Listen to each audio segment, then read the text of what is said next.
La repentance ici est la base de toute chose. La repentance est le fondement de toute chose. C'est même ce que j'ai dit au départ de mes vidéos. Voilà pourquoi le frère Sylvain Akwala, ayant la révélation parfaite de Dieu, il chante cette chanson-là. La repentance, c'est la porte du ciel. La repentance, c'est la porte du ciel. La repentance, c'est la porte du ciel.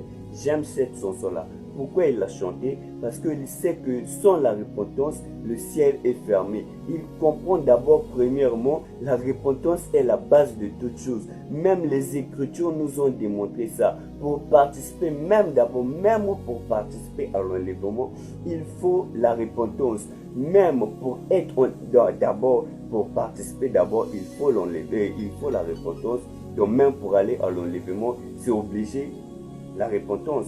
Donc, je disais ceci, la repentance est la base de toute chose, la repentance est le fondement de toute chose.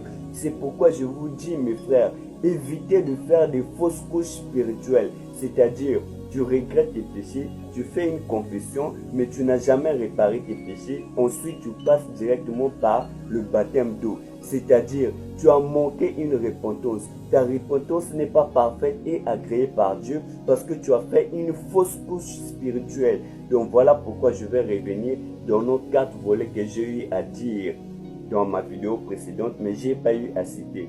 Donc je disais, le premier volet qui est volet du regret profond. Donc les péchés qu'on ressent d'abord à l'intérieur de nous, ces péchés-là doivent d'abord commencer par s'extérioriser. C'est-à-dire, les péchés qu'on sent à l'intérieur de nous, ça doit ressortir à l'extérieur de nous. On doit pleurer nos péchés. On doit comprendre que ce que nous avons eu à faire au passé n'était pas bon devant les yeux de Dieu et non devant les yeux des hommes. Parce que la repentance s'est faite dans le cœur. Tout se passe par le cœur. Tout ne se passe pas d'abord aux pensées psychiques ou aux pensées de l'être humain.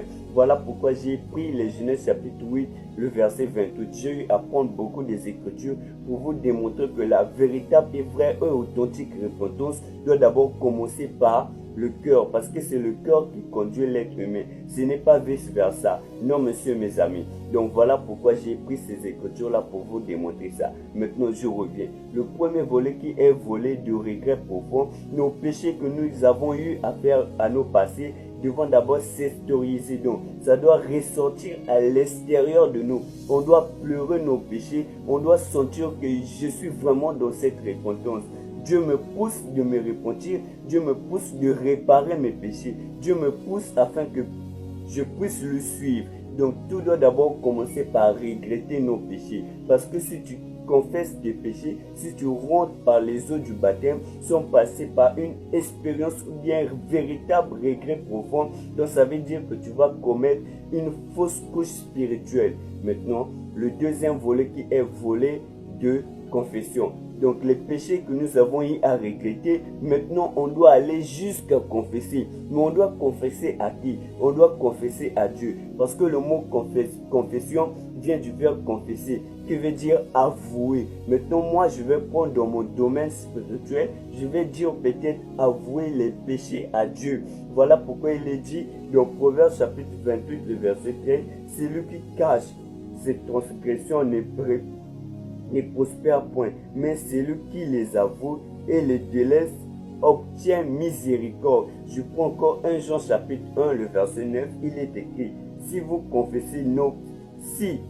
confessons nos péchés, et il est fidèle et juste pour nous les pardonner et pour nous purifier de toute iniquité.